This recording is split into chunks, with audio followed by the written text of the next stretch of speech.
Le gilet défibrillateur portable est indiqué dans les recommandations de la Société européenne de cardiologie en grade 2B, niveau de preuve B, et il est remboursé en France dans certaines indications.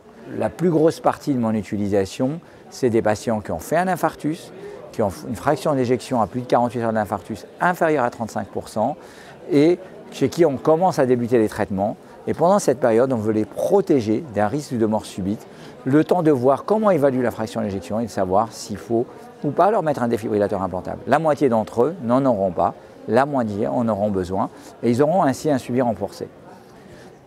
Il y a aussi les patients qui ont une cardiopathie ischémique, qui bénéficient d'une revascularisation, qui a également une fraction d'éjection inférieure à 35%.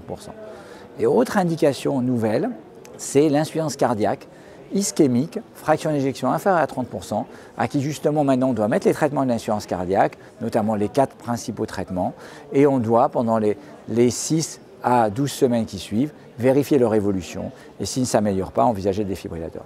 Plus rarement, on peut avoir quelques indications comme l'explantation d'un défibrillateur implantable, le temps de le réimplanter, le temps des antibiotiques par exemple, ou de très rares indications comme les patients en attente de transplantation.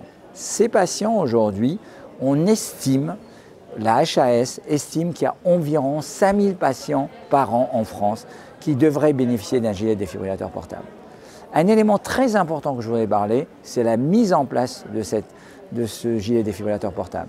Et le fournisseur de solutions nous assiste à cette partie-là pour notamment apporter toute l'éducation aux patients. Car ce qui est très important, c'est que le patient porte son gilet défibrillateur portable le plus possible dans la journée. Donc se rapprocher des 24 heures pour le couvrir au maximum, le protéger au maximum dans cette période. Et c'est là dans l'analyse des études comme l'étude VEST qui ont montré qu'en per protocole, le bénéfice est plus important si les patients le portent que s'ils le portaient de manière insuffisante.